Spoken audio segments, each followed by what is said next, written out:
이 글을 쓰게 된 그러한 배경과 연결지어서 학습활동에 문제가 있습니다. 178쪽에 2번을 보시면은 당시 상황이 잘 이해가 될 것 같아요. 지역의 특성을 고려해서 글쓴이가 왜 이런 주장을 하는가, 주장에 담겨있는 의도입니다. 첫 번째 글이 무슨 내용이냐면, 마키아벨리는 피렌체 관료이면서 그 무력을 갖추지 못한 지도자가 권력을 잃는 모습을 보았어요. 본 적이 있습니다. 그렇기 때문에 두려웠던 거예요.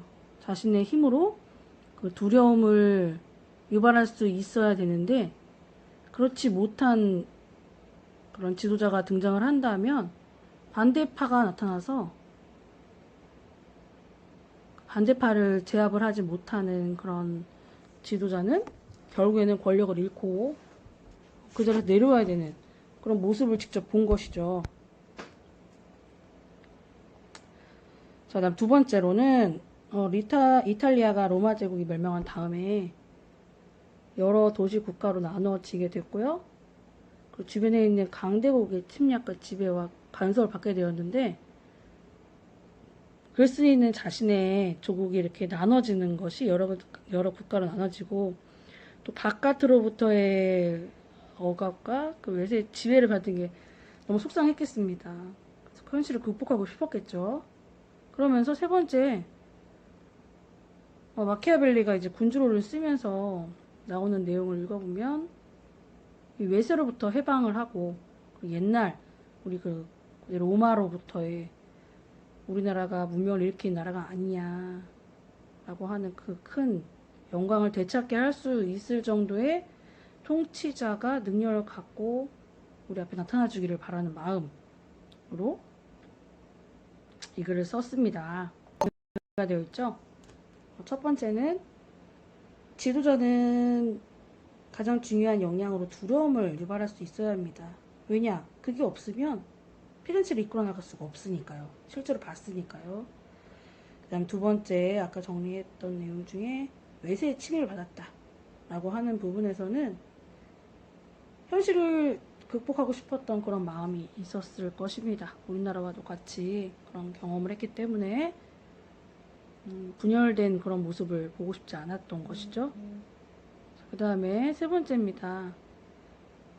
이탈리아가 외세에서 해방하고 옛날에 그런 영광을 찾기 위해서는 강력한 통치자의 지도력이 필요하다라는 마음을 갖게 된 거예요. 그래서 이 글을 썼다라고 하는 것입니다. 그렇기 때문에 약간 과장되고 너무 우리의 그런 도덕적인 이상과는 다른 그런 표현들이 나와 있지만, 그 당시의 시대적인 배경을 이해하고 글을 읽어보면 당시에 이탈리아 지역이 사회 문화적으로 어떤 특성을 가지고 있구나라고 이해를 하면서 글을 읽어볼 수 있는, 이해할 수 있는 그런 글 읽기를 하라는 것이 바로 이 단원의 목표입니다. 본문으로 다시 돌아가도록 하겠습니다. 자, 176쪽을 보면 아래 부분에 그 인물 둘이 나와 있죠. 한니발과 스키피오. 자, 한니발과 스키피오라고 하는 이 두 인물에 대해서 설명을 할 겁니다. 176쪽입니다. 한니발의 활약에 대한 설명 가운데 주목할 만한 사실은 그는 종족이 섞인 대군을 거느리고 싸웠지만 상황이 유리하든 불리하든 상관없이 분란을 일으키지 않았다고 하는 것이에요. 자, 인물 하나 나왔습니다. 한니발이에요. 한니발은 이제 카르타고의 장군이면서 이쪽 보시면 이탈리아에 침입을 했던 그런 장군이죠. 로마군을 격파했어요. 그리고 로마군에게 패한 뒤에는 스스로 목숨을 끊었던 그런 인물인데, 자, 이 사실은 그의 많은 다른 훌륭한 역량과 더불어서 그를 항상 존경하고 두려워하도록 만들었던 그의 비인간적인 잔인함으로 설명을 할 수가 있습니다. 그러니까 우리 한니발이라고 하는 인물을 떠올릴 때는 굉장히 잔인한 그런 인물이었다라고 하는 거예요. 근데 이러한 비인간적이고 잔인했던 그의 모습이 있었기 때문에 사람들이 카르타고의 그 장군으로서는 늘 존경하고 두려워하는 그런 마음이 있었다는 겁니다. 우리도 당연히 지도자라고 하면 그 지도자에게 필요한 가장 좋은 적성은 온화함이라고 생각을 하겠지만 그게 아니라 지금 한니발이라고 하는 인물은 잔인함 그리고 비인간성을 통하여서 성공의 주된 이유를 정리를 해 놓은 거죠. 분별 없는 저술가들은 이러한 성공적인 행동을 찬양하면서도 주된 이유를 비난하는 어리석음이라고 했기 때문에 지금 이 글을 쓴 우리 마키아벨리는 잔인함과 비인간성에 대해서 긍정적으로, 왜냐하면 군대를 성공적으로 통솔하기 위해서 필요했기 때문에 긍정적으로 평가를 하고 있어요. 한니발의 다른 역량들로는 충분하지 못했을 것이라는 저의 논점은요. 그러니까 잔인함이 만약에 없었다고 한다면 지휘관으로서 그 군대를 이끌어가는 인물로서의 능력도 물론 뛰어났겠지만 충분하진 않았을 것이다 라고 하는 거예요. 왜냐? 그와 반대되는 스키피오라고 하는 인물이 나오기 때문입니다. 지금 첫 번째 인물이었던 한니발은 비인간적이고 잔인했기 때문에 오히려 군대를 통솔하는 사람으로서는 존경과 두려움을 갖도록 했고요. 우리 스키피오는 로마의 장군인데 이 스키피오라고 하는 인물에서는요. 물론 훌륭한 인물입니다. 하지만 이 스키피오가 이끌었던 군대는 스페인에서 그에게 결국 반란을 일으키게 돼요. 훌륭한 그런 통솔을 하였는데도 불구하고 왜 이렇게 반란을 일으켰느냐? 그 유일한 이유는 그가 너무 자비로웠기 때문입니다. 그래서 적절한 군사적 기율을 유지하는데 필요한 것보다는 더 많은 자유를 병사들에게 허용을 한 거예요. 우리 군사를 이끌어 갈 때에는 많은 역량들이 필요하겠지만 이 자비라고 하는 것은 오히려 악영향을 끼치겠다는 거죠. 군사적으로 질서를 유지를 해야 되는데 기본적으로 갖춰야 되는 질서를 유지할 때 필요한 것보다 더 많은 자유를, 너무 많은 자유를 줬기 때문에 이것으로 인해 결국에는 반란이라고 하는 결과가 오게 되는 거죠. 자, 이 때문에 파비우스 막시무스는 원로원에서 그를 탄핵했고요. 그리고 로마 군대를 부패시키게 된 그런 장본인이라고 비난을 받게 됩니다. 결국에 자비로웠던 우리 스키피오는 비난의 대상이 되는 겁니다. 그리고 로크리 지방이 스키피오가 임명한 지방 장관에 의해 약탈을 당했을 때, 약탈이라고 하는 건 남의 것을 빼앗는 거죠. 폭력으로, 강제로 빼앗는 겁니다.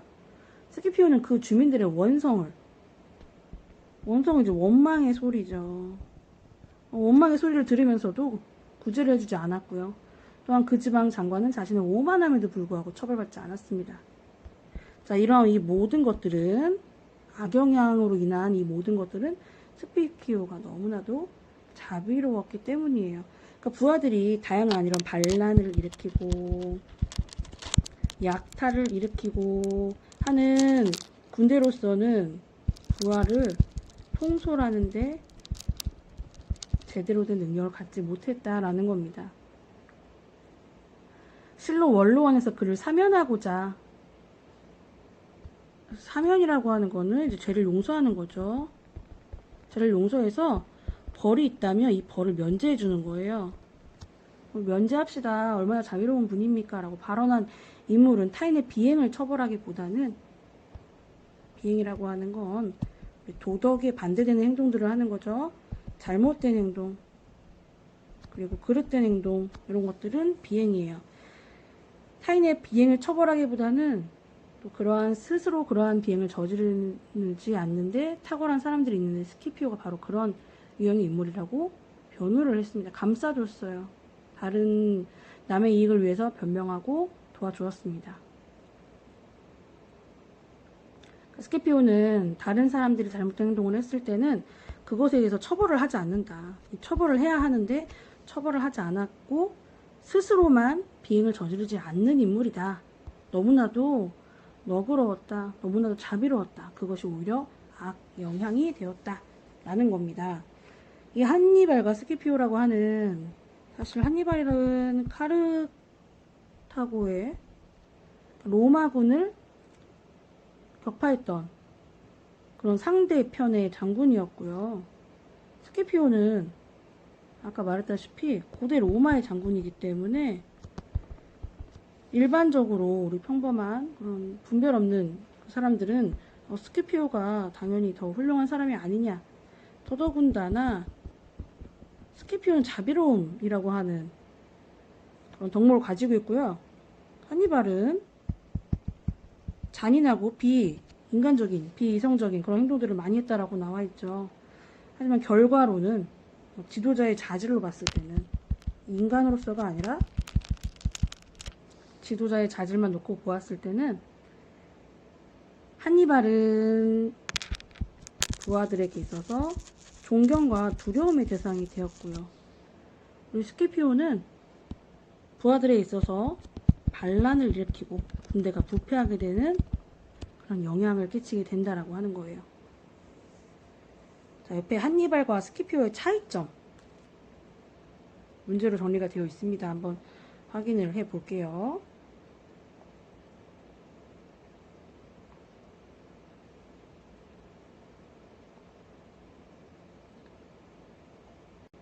자, 한니발은 지휘관으로서의 역량도 있었겠고요. 군인이나 지휘관으로서 그래도 가지고 있는 능력이 있었겠죠.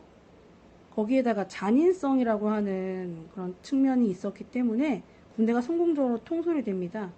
그래서 부하로부터 존경과 두려움의 대상이 되죠. 반면 스키피오, 우리 로마 장군은, 고대 로마 장군은 너무 지나치게 자비로웠기 때문에 처벌을 하지 않았기 때문에 부하들이 반란을 일으켰고요.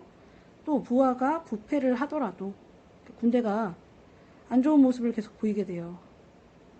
비행을 일으키고 이런 모습을 보이더라도 제대로 처벌을 하지 못하면서 부하들의 반란과 부패를 일으켰다라고 정리가 되어 있습니다. 자, 관련되어 있는 178쪽의 문제가 있습니다. 한니발과 스키피오 중에서 한니발을 왜 더 높게 평가합니까? 일반적인 생각과는 왜 다르게 평가를 합니까? 라고 한다면 한니발은 비인간적이고 그리고 잔인했죠. 그리고 스키피오는 자비로웠고 온정적이었습니다. 자신의 부하들이 약탈과 그런 반란을 일으켜도 처벌하지 않았어요. 다행히 그가 명성과 영광을 갖고 있는 것은 자신의 힘이 아니라 원로원의 경제 덕분이라고 한다.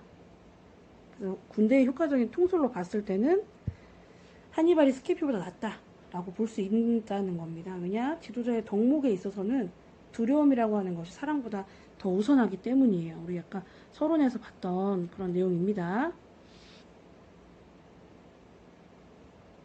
자, 지금 계속해서 반복해서 나오는 그런 사랑, 두려움, 미움을 정리하기 위해서 결론 부분으로 177쪽으로 결론 부분이 있는 177쪽으로 페이지를 가보도록 하겠습니다. 자, 지도가 있어요. 여기에 피렌체 공화국 있고요. 이탈리아죠. 르네상스 시대의 이탈리아의 모습입니다. 지역의 특성을 고려한 그릴기이기 때문에 아래 보시면 이 지역이 어떠한 상황에 놓여 있는가 라는 겁니다. 자, 당시의 상황을 설명을 해드릴게요. 자, 15세기경 이탈리아입니다. 위에 교과서에 있는 그런 지도랑 똑같은 지도죠. 자, 이탈리아 반도는요. 반도 이렇게 나와 있는 이 반도는 밀라노 공국이랑 여기 있네요. 밀라노 공국이랑 또 베네치아 공화국이랑 또 피렌체 공화국이랑 교황이 이끄는 또 나폴리 왕국 5개 도시국가를 비롯해서 작은 나라들 이렇게 국가들이 나뉘게 됩니다. 르네상스라고 하는 이탈리아 그 문예 부흥기에 국가 형태를 취한 도시 국가들이 연합하고 서로 견제하고 이렇게 세력 균형을 이루고 있었던 때였어요. 이 세력 균형을 가지고 있는 이 시기에 세력 균형이 서로 견제하면서 이루어지고 있는 이 시기에 그 지도자라고 하는, 군주라고 하는 그 위치가 얼마나 중요했겠습니까? 또 우리 마키아벨리는 이곳이 자신의 모국이잖아요. 고향이면서.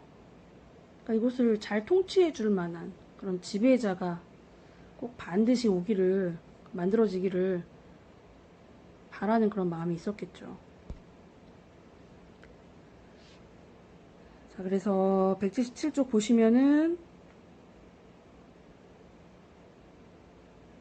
권력에 대해서 현실을 굉장히 객관적으로 분석을 하는 그런 글로 평가를 받고 있다라고 하는 거예요. 자, 본론 이어서 계속합니다. 스키피오가 바로 그런 인물이라고 변호를 했고요. 이러한 그의 군대 지휘 방식이 견제받지 않고 만약에 방임이 되었더라면 방임된다는 거는 그냥 둔다는 거죠. 돌보지 않고 간섭하지 않는 거예요. 간섭하지 않고 그냥 제멋대로 그대로 두는 걸 방임이라고 합니다.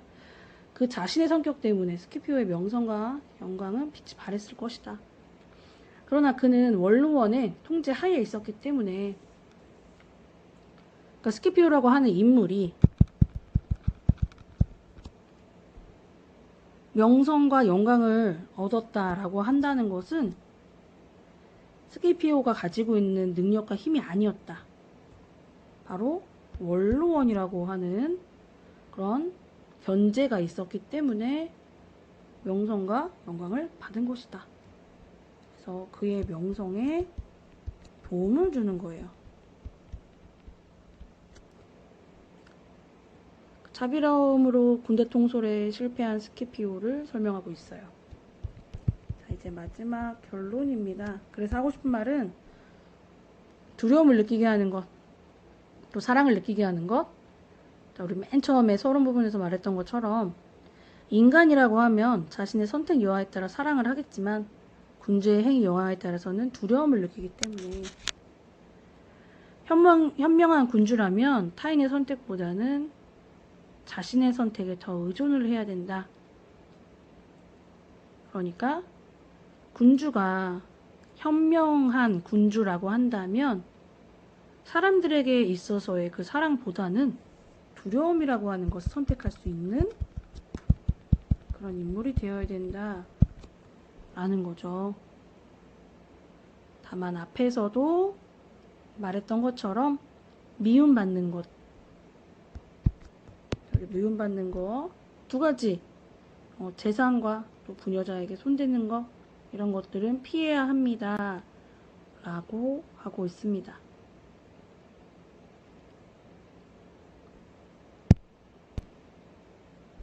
자, 그러면 사랑과 두려움과 미움 어떤 관계를 가지고 있었는지 우리 결론 부분에서 다시 한번 정리가 되어 있어요. 지도자는 사랑을 받는 것보다는 두려움을 받아야 된다. 두려움을 얻는 것에 대해서 사람들이 두려워한다라고 하는 것에 대해서는 당연하게 생각을 할 수 있어야 되는 그런 지도자가 되어야 됩니다 라는 거예요. 그게 더 안전하다. 하지만 사람들에게 재산을 약탈한다거나 또 부녀자에게 손을 대는 그런 행동들을 통해서 미움을 받아서는 안 된다 라고 하고 있습니다.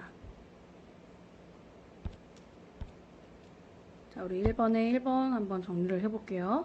인간의 특성을 정리해보자 라고 되어 있어요. 인간이라고 하는 존재란 우리 마키아벨리의 인간관이에요. 사랑과 관련해서는 인간은 변덕스러운 존재이다 라고 했고요. 또 이익의 기회가 생기면 감사는 팽개칠 수 있는 존재다 라고 하고 있습니다. 자, 두려움에 대해서는 인간은 위험을 피하려고 하고요.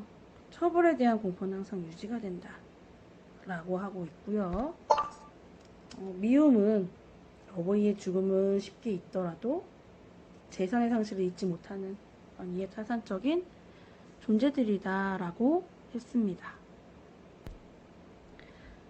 다시 한번 우리 마키아벨리가 생각하는 지도자란 사랑을 받기보단 두려움의 대상이 되어야 된다. 단 미움을 사서는 안 된다 라고 했고요. 그 근거는 마키아벨리의 인간관이죠. 인간이란 이기적이고 변덕스럽다. 그래서 믿어서는 안 된다 라고 했고요. 선의보다는 공포에 반응을 하는, 그래서 두려움의 대상이 되어야 된다 라고 했고요. 또 인간이란 어버이의 죽음보다 재산의 상실을 쉽게 잊지 못하는 이해타산적인 존재이다 라고 했습니다. 그렇기 때문에 마키아벨리의 생각은 현명한 군주라고 한다면 두려움을 느끼게 해야 된다 라고 했고요. 단 재산 그리고 부녀자에게 손을 대면은 안 됩니다. 이거는 최소한의 그런 한계 상황이기 때문에 만약 이렇게 한다면 미움을 살 수 있다 라고 하는 것이죠. 자, 이를 설명하기 위해서 우리 역사적 인물을 근거로 들어서 주장을 뒷받침하고 있습니다. 한니발은 군대 통솔자이죠. 카르타고의 한니발은 역량에 더해서 잔인함을 가지고 있었기 때문에 존경과 두려움을 유발을 했습니다. 반면 스키피오는 인간적으로 굉장히 자비로웠습니다. 그렇기 때문에 부하들의 반란, 부패를 처벌하지 않았어요. 이거를 이끌 수밖에 없었던 그러한 역할을 했다라고 비판을 받고 있습니다. 자, 잔인하다는 평판에 그래서 개의치 말고 전체를 위해서는, 우리 군대의 통솔을 위해서는 반드시 두려움의 대상이 되어야 한다. 그리고 평판에 개의치 말아야 한다 라고 설명이 되어 있습니다. 자, 이 글을 쓰게 된 당시 우리 이탈리아 피렌체는요, 아주 많은 도시 국가들로 크게는 5개, 그리고 아주 작은 그런 부분들로 나눠져 있었다고 하는 것, 분열되어 있는 그런 시대적인 특성을 가지고 있다라고 하는 걸 통해서 피렌체에는 당시에는 강력한 권력을 지닌 능력 있는 지도자가 없었어요. 그래서 마키아벨리가 이거를 굉장히 원했다라고 하는 것을 알 수 있고요. 또 외세의 침략과 지배와 또 간섭을 받고 있었던 그런 상황이었기 때문에 주변에 굉장히 많은 나라들이 있었잖아요. 그래서 그걸 통해서 마키아벨리가 피렌체가 이렇게 이탈리아가 분열되고 다른 나라의 지배를 받고 하는 이 현상에 대해서 아주 극복을 하기 위한 그런 글을 썼구나 하는 것을 이해할 수 있었습니다. 자, 전체 내용 다시 한번 정리를 해 보시고요. 이것으로 군주론 본문 마치도록 하겠습니다. 감사합니다.